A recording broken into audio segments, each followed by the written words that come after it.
Hey, small group leaders. This past week, we did a card against divinity talking about science and the relationship with Christianity.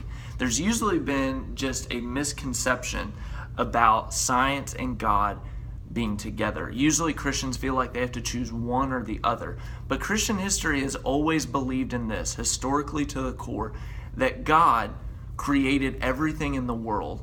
So anything that we find and explore and are able to explain is explaining how God created it in the first place. So Christians really do not have any fears when it comes to science. And we talked about some ways that you can talk, you can think about it critically.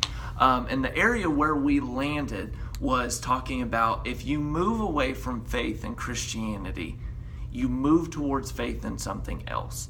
And we talked about how a lot of our generation tends to repel away from Christianity or beliefs in God, but then they don't know exactly what the implications of it are, such as things like knowing if there's free will, if people have human dignity and value.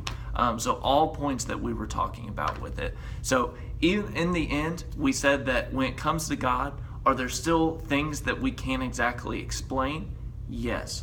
But has God been revealed fully? Yes.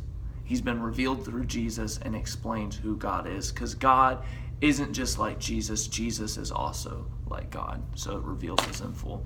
Sarah, what's some questions to ask this week? All right, the first question I have for all of you out there is, do you know who Bill Nye the Science Guy is? If not, Google it. All right. Second question is going to be, what is a time when you have loved God with all of your mind? And talk about that in your groups. The second is, has there ever been a conversation that you've been a part of where you've had to choose either science or being a Christian, and how's that conversation played out? And what are some unsettling claims that you might have to think through on whether you believe in God or not? Or maybe you've had friends that have done the same thing.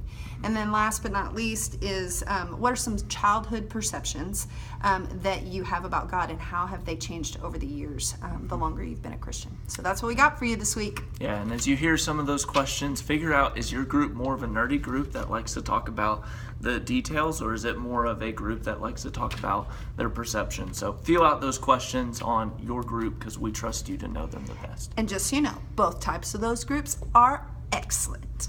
Yep. See ya! More than one of them.